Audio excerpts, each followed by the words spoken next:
Welcome to Taking Care of Lady Business, where we put the business back in lady business. Hosted by Jennifer Justice, founder and CEO of the Justice Department, a management strategy and law firm that works with female and woke male entrepreneurs, executives, talent, brands, and creatives to build and maximize their wealth, focusing in the areas of tech, consumer product, finance, media, entertainment, and fashion. Jennifer interviews entrepreneurial women who have done it all, who will be sharing their secrets on all things business, especially as a woman. These highly successful women will share strategies and insights, including what not to do and what it takes to win. And now, here's your host, Jennifer Justice. Hi, everyone. Thank you for tuning into this episode of Taking Care of Lady Business, where we are putting the business back into lady business. Today, we have a very exciting guest. It's Suzy Walther. She's the Chief People Officer at Carta. I've been wanting to do something, and we'll talk about what Carta is in a second. She will explain. I've been wanting to do something on, options, warrants, shares, equity for a while, and really needed somebody who literally explains it on a daily basis. And so here today we have Suzy. Suzy, welcome to Taking Care of Lady Business. Thank you so much for having me, Jennifer. It's so great to be here. Thanks. So let's first just go back a little bit into your background. You're the Chief People Officer at Carta. Can you first explain what Carta is and then how you got there? Sure. Carta is a company that is dedicated to making equity and ownership easy for everybody, just as easy as receiving a paycheck from the company that you work at. And to do this, we have a pretty sophisticated software that is called cap table management software. And you can think about a cap table as the platform that houses all of the equity for a company in one spot. So Carta, for example, we have our own cap table, and everybody who has equity in Carta lives on that cap table. It's the source of truth, the record of who has their equity. And a lot of private companies out there, thankfully, issue equity. And they also have cap tables where they keep track of all of that information. Hopefully on Carta, we are the largest provider of cap table software in the world. And the idea is, again, we make it so easy that companies don't have any reason not to issue equity. And we make it easy on employees who have this equity to understand equity and ownership and how to take advantage of equity, because a lot of employees do find it confusing, Jennifer. Right. And so by equity, though, you mean ownership in the company, yes? Ownership in the company, 100%. Great. Amazing. So yes. A lot of people keep hearing about like, oh, I could get this job. It's a startup. They don't have that much money, but I'll get equity in the company, right? And so what exactly that means is what we're really going to hit on and get like further into today. But let's talk about your background. How did you get here? You're Chief People Officer. It's like, it's a big job running a bunch of people, right? It is, but I'll tell you, my path to Carta is an interesting one because I have been working now for about 25 years, and I spent 22 of my 25 working years at a company named Bloomberg, which is one of the largest private companies in the world, owned by, Mike Bloomberg. And he is one of the richest men in the world, as you might know. Yes, former mayor of New York City. And former mayor of New York, yes, incredibly successful. But what you might not know is that while it's one of the largest private companies in the world today, they do not have a concept of equity or ownership at Bloomberg. And so as I grew in my career and helped, from my perspective, help build that company, I felt incredibly lucky and fortunate to work for the organization. They do incredible things and providing transparency to the financial markets. Yet I was never an owner. And when I was lucky enough to meet Henry Ward, who owns Carta, and he asked, why is it that I stayed with a company for so long that I helped build, and yet I was never an owner in that company? It was a really good question. Yeah. And honestly, I felt a little foolish as I reflected on that conversation. Why did I stay there for so long without it? And so Henry said, you need to come to Carta and become an owner yourself.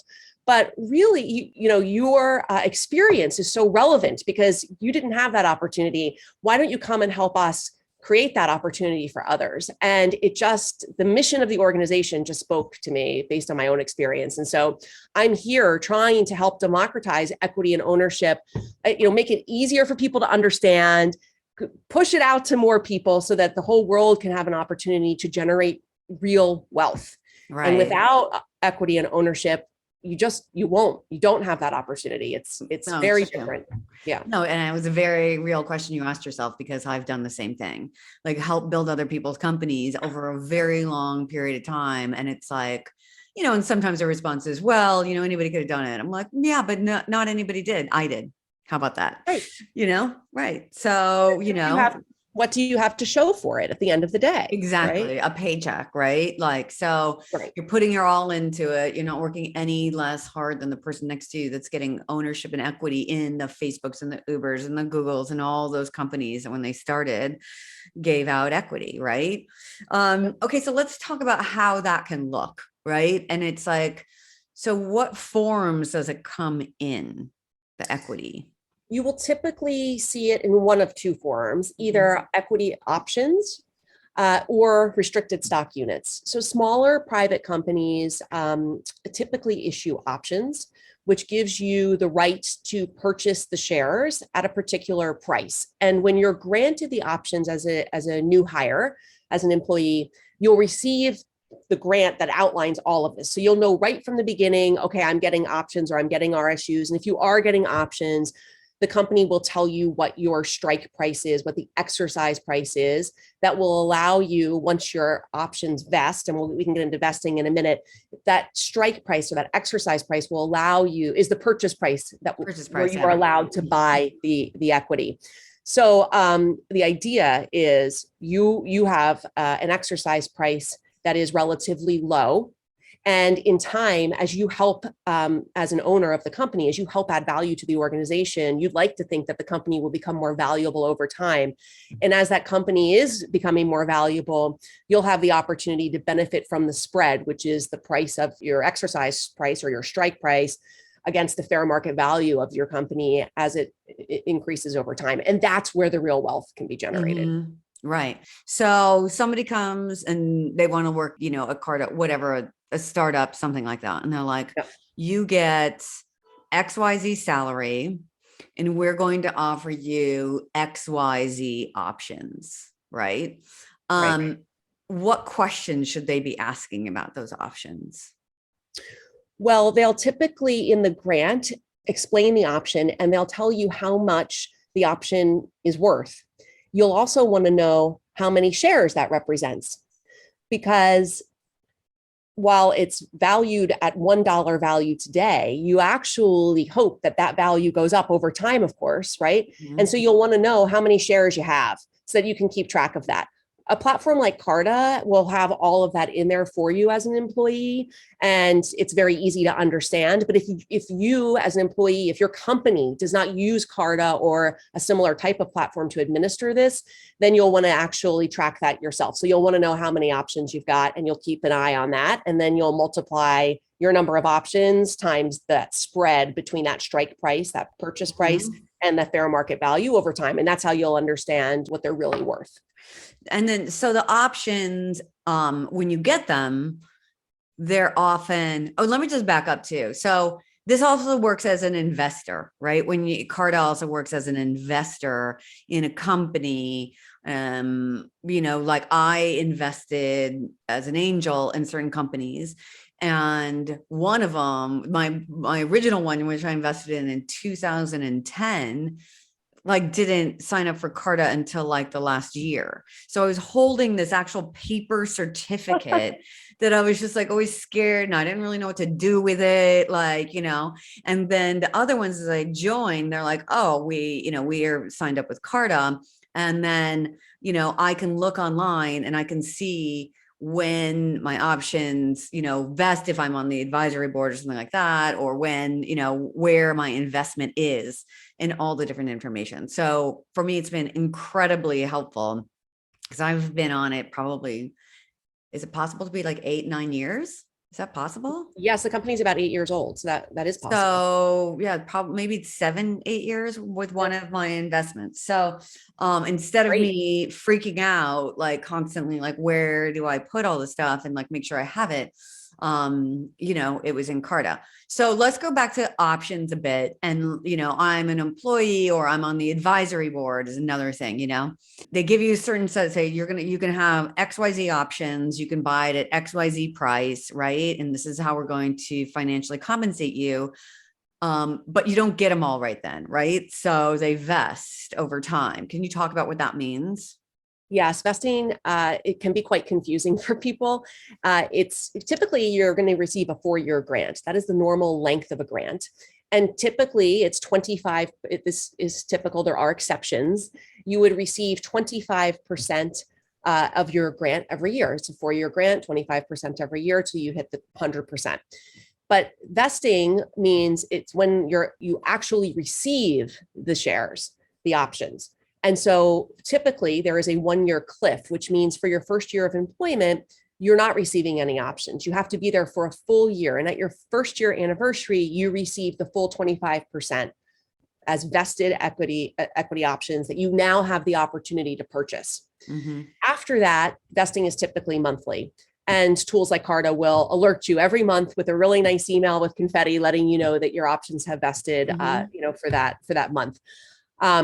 So vesting is typically 4 years, 1-year cliff is what's normal, although there are exceptions to that too. Some companies are backing it up to 6 months, for example, in this competitive talent market that we're in. So it's not always a rule. The other interesting. So that's another great thing. Hold that thought for one second. Not to interrupt you, but it's like, that's another point. It's like all these things can be, you don't just have to accept them. You can ask the questions like, it might be possible for you to vest in a different way. It might be possible to get more options and less salary, or more options to keep the same salary, or less salary and more, like, these things are all things you should ask questions, and they could be negotiable. The smaller the company, probably the easier it is to negotiate around, but they like to keep things very consistent for certain levels. But these are things that you should ask questions about, right? And not just accept. 100%. Everything is negotiable around these things. Yeah. And the other thing to keep in mind is that the equity is not necessarily going to be very valuable someday, depending on the size of the company, especially smaller companies, there's greater risk. And so you might want to, if you're going to a startup that's very early stages, you certainly might want to negotiate much more on the equity front, because there's a higher level of risk associated with it versus a late stage private company that's a lot more stable with a strong balance sheet. So I agree with you 100%. Negotiation is very important. Great. The other thing I was going to share is that some companies, you asked before, what information should you be looking for or asking about, right? And so in the grant, another thing that you might uncover is whether the company allows for early exercise, which means that let's say that I have that 1-year cliff I was just talking about, where I have to be there for a whole year before my options vest. Some companies, like Carta does this, for example, will allow employees to early exercise, which means that even though I haven't vested in my first year, I haven't hit my 1-year mark, I have an opportunity to buy my equity anyway, to buy my stock anyway, through an early exercise process. Now, of course, I can't sell my stock until it's fully vested, but I can early exercise. And why you might want to do that is for tax reasons. So at the time of early exercise, you have the opportunity to lock in the current value, the fair market value, whatever it is at that time. So if you think your equity, the value of the company is going to go up and increase over time, it's in your best interest from a tax perspective to lock in the current fair value of the company, even though you're not vesting for many more months. And when you do that, you fill out a lot of paperwork to make this happen. And that is what an 83B election form is, which is the paperwork that tells the government you're early exercising and you want to pay taxes on the fair market value of the company today versus when your equity actually vests, which is at that 1-year mark, for example. So the process for an 83B, I have to say, is a bit painful. Historically, you actually had to fill out paperwork and then go to the post office and have them, postmark it. And you have to keep a copy and give your company a copy. It's a ridiculous process. At the moment, there is electronic filings that's going on, thanks to the work that Carta is doing with the IRS to change legislation around 83Bs. But so there is electronic signature now, but it's certainly a process you have to go through for early exercising, but really worth it from a tax perspective. So can we just like use some fake numbers and go over that, what that would mean? Like, let's say you're given options that are worth $1 right now, your strike price, right? And I might mess this up, so correct me, because again, I learn from these too. Because like this is partly totally selfish asking you these questions. So, and it's $1, right? And then on the day of the grant, the initial grant, right? You have a certain period of time for the 83B? Like, it's the day like the grant is of 30 days or something like that? Is that right? It's 30 days from the time you exercise, early exercise. You have to fill out the paperwork within 30 days and get it to Okay. the IRS. Okay. Oh, wait. So let's go back. Let's not use this example yet. So I start my job with XYZ startup. And that day they say, you're going to be given, 100 options. You're going to get 25 of them after 1 year. I say, you know what? I want to early exercise 50 of them. Is that possible? You can, yes. Okay.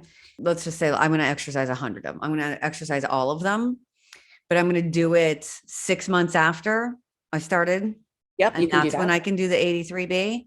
But once they're vested, there's no early exercise, right? That's right. Once they're vested, they're yours to purchase whenever you like. So you're just purchasing them early, even though you technically don't have them. Got it. Okay. It's very confusing. Okay. So the timing and the key with the 83B is actually prior to them vesting versus within the grant date. Yes, that's right. Think of it. So in your example, you said 100 shares at $1 strike price, right? That's when you were given them. Let's say that's when you were granted them. Yeah. So ideally, you would like to exercise as quickly as possible because right now it's worth $1, but in 3 months' time, it could be worth $5. And if you wait to exercise until it's worth $5, you're now paying taxes on that spread between the $1 and the $5. And that adds up when you have a lot of options, right? So it's in your best interest to exercise as quickly as possible, assuming you can afford to do so. And that is a challenge. I mean, 65% of options go unexercised. And wow, do they really? 65%. So people who come in, are getting compensated this way. They go unexercised. And it's one of the reasons why I actually wanted you on here, because I think like the big bury the lead is the fact that people have to pay taxes on these, right? And they don't want to do it. They get scared. They don't know when to do it. There's so many different scenarios. Maybe it goes public and then you can gauge when you're going to pay because you're going to make money and you can pay out of that money. But like, if you exercise your options early and there's no one's going public or buying them, right? You come out of pocket and then you have to pay taxes, right. To buy them. And then you have to pay taxes on top of that VIG and then hope one day you make your money back. Yes, it's very daunting for this reason. And then a lot of people can't afford to even put the cash up to buy their stock, right? In our example, it's the $1, right? I'd have to spend $100. But typically your strike price is higher or oftentimes is higher. And you may have to put up a lot of money to buy your options, to buy your stock. So first is how much you're putting up. And then of course the tax consequence. And you're 100% right that it may take years before you have an opportunity to sell them. I mean, the liquidity event of going public, that could take many, many years. Hopefully your company is going to run liquidity events in the meantime before they go public, but they have no obligation to do so. And what do you mean by that, a liquidity event? So everybody who listening understands. Sure. So, of course, so liquidity is basically the opportunity to sell your equity for cash. And companies typically, when you IPO or there's an M&A event, meaning they're selling their company to somebody else, well, those are liquidity events for sure. You have an opportunity at that point to sell your equity, or at some point shortly thereafter of going public or selling the company. However, companies have an opportunity to offer liquidity events throughout before they go public, for example, and they do that through what they call a tender offer. So the company or another third party can actually buy shares from employees, and that's great for you if you're hoping to get out, if you're ready to sell your stock and cash out, that's a fabulous opportunity. But the company is not obligated to do that. And so some organizations don't, and you could be holding your equity for a really long time. Now, add on the fact that if there's no liquidity event until they're going public or selling the company, you may leave that company before those events happen. And if you leave, you often only have 30 to 90 days to exercise your options, right? Which is called the post-termination exercise period. And if you don't, you lose them. And a lot of people, again, can't come up with the cash to buy them. And they don't have a very big window. And so they're gone. They vanish. And that's why I think that's another reason 65% go unexercised, because it's hard for people. No, I had that example where I was doing a term of service, and then I had to purchase them, and then I had to pay taxes, which is just as much as when I purchased them. And thankfully at that time I had the money, but I would like that back. So I'm waiting still for some kind of liquidity event where I can get paid back this money, and then, I mean, I know that you're not a tax attorney or anything, but once you do that and you pay those taxes on that, do you have to then pay taxes again on, let's say that person, that post-exercise person, right? They end up buying their 100 options. They leave the company, they buy their 100 options, and then it went from 1 to 5. So they have to pay, $400 worth of taxes, right? The difference between the 100 strike price and the 500, what they had to buy it at. And so they pay those taxes, right? And then they have those shares. And then let's say the shares go up to 10. You don't have to answer this if you don't think you understand it, but I think, like, I actually don't know. Do you have to pay taxes on top of that? It depends what type of option grant you have. Yeah. So if you have an incentive stock option, you up to $100,000, you do not have to pay taxes again. Pay taxes up, you only pay taxes once. And if you have a non-stock option, an NSO, then you do not. Yeah, then you do have to pay taxes twice. Yes. So it depends on the type of grant. Right. Look, I think ultimately here, this is what the end of the day, like they can be super rewarding options, right? And that having equity in the company, but there are a lot of things you have to understand about them and prepare, for them, and just do research and ask all the questions. I mean, ultimately that's what it is. It's not as easy as like, hey, I have equity in the company. It's like, okay, you have options. You have to purchase them. You might have to pay taxes on them, understand what an 83B election is. They vest over time. What about in the case of getting fired, like without cause? Like laid off? Is it the same post-termination situation for the most part? I mean, everything's a little different. Yes. I mean, companies, it's not one size fits all. It's to your point, you have to ask lots of questions. Yeah. And people do ask lots of questions. When they get offer letters, it is very confusing for the majority of people out there. So nobody should feel silly asking questions about their grant or how it works or what happens when they leave. So yes, typically your post-termination exercise period is the same, regardless of whether you depart yourself or the company terminates you, but it doesn't have to be. And also some companies have addressed the fact that 30 to 90 days isn't long enough. So in Carta's case, for example, with our employees who depart, whether we terminate them or they choose to depart, same rules, we allow them the period is a lot longer. Well, the period tracks to how long they were employed by us. So it's tenure. So if I were to leave, I've been with Carta for almost 2 years. I would have almost 2 years to exercise. Oh, that's good. Yeah. Which is really nice, right? But again, not every company does. So you have to ask questions around how that works. Yeah. Right. Awesome. No, this is actually very helpful and has provided a lot of information just for me alone. And all right, so there's a million different things that we just learned about options, as I just said, but and you just kind of hit on something that Carta is doing, for their employees, and that is, extending the 30 to 90 day window to exercise. Like you just said, you get your tenure. But, going into a few other things, because we only have a few minutes left. I know that Carta is making great strides as well around arbitration clauses. A client of mine, Gretchen Carlson, has been very vocal about getting rid of them because they do silence, women, people of color for the most part from coming forward with harassment. Like, can you talk a little bit about those like policies that are actually forward thinking? They shouldn't even be forward thinking, but like of this moment. And like, it's just really important as companies and employees to have this kind of equality with each other. So do you want to talk about that a little bit? Of course. Brag about that a little bit, rather. Yes. Well, this was in place when I joined Carta, and I had never heard of anything like this. And now that I've been working here for a while, I'm wondering why it's such a unique thing to do. So at Carta, we have something that's called Next Chapter, which is for all departing employees, regardless of why you're leaving the company, whether we're terminating you or you choose to leave on your own. We never ask employees to sign paperwork to silence them. If they have something that they need to raise, we hope that they will raise it. We hope to know about it, certainly even before they leave.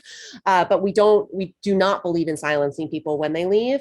And so we don't ask them to sign any paperwork. And we also give every person who departs a severance package, to help them with their next chapter or whatever's next after Carta. And that package, the amount of the package is determined by how long you spent at Carta. So it's a 10-year award, and it's quite generous. And people really appreciate having the opportunity, getting, of course, the money to start them on their way in their next chapter, but also appreciate the fact that there's no concept of signing and being silenced on the way out the door. So I think it's a really forward-thinking thing to do. And I had never heard of such a thing. And now I just can't believe that the whole world isn't thinking the same way. I know. I represent a lot of women executives going into jobs and, and doing employment agreements. And so not only am I thankful for your explanation of the options, but I see a lot of arbitration clauses, and I point out to them, in particular, if they're female founded companies, I mean, this is exactly what we're fighting against. And most of the time I am not successful in getting it out of there, which is crazy to me. Cause I'm like, I get that you put a lot of money in, and I get you don't want some, open it up for like crazy people to just like make claims, but we have a legal system that kind of keeps that at bay. And like, they have to have real claims for an EEOC complaint. They have to have real claims to get in a court of law. Not any attorney is going to take it on just because of that. And like, so I just applaud Carta for being very forthright about the fact that, we should not silence, people by arbitration clauses and force them to go into an arbitration versus an open court of law, which is public record. So that's great. All right. So we have to wind up because I know that you have a real job here, not just to be a guest on the podcast. So I ask everyone this question at the very end, and that is, what is the worst advice you've ever received? This is a tough one because, like most women out there, I've received lots of terrible advice. I think, to tie back to what I said at the beginning, I think the worst advice I ever got was that it's okay to work for a company doesn't give you ownership in the company. It's okay to kill yourself and work really, really hard for a paycheck. Yeah. And I just know now that that's not true. And as I said, it took me 23 years to learn it. And I learned it the hard way. Yeah, I learned it the hard way too. When I was getting calls on Sundays, and I'm like, I work in the music industry. Like, we're not curing cancer here. Like, what is so important on a Sunday? No, I hear you. But like, thank you, because look, getting ownership in a company is not like, it's not super easy either. And it's a big risk. And like, so many people are like, oh, I'm going to take a massive pay cut. So, I think it's somewhere in the middle. It's like, if you're going to a place like Carta, that's pretty established, getting options is probably a little less risky than a brand new startup. So I think it's, great to evaluate it all. I think the overall lesson is ask all the questions. There are no dumb questions, because also the laws and the tax codes have constantly been updated around these things. It's also your certain tax situation, your state tax situation.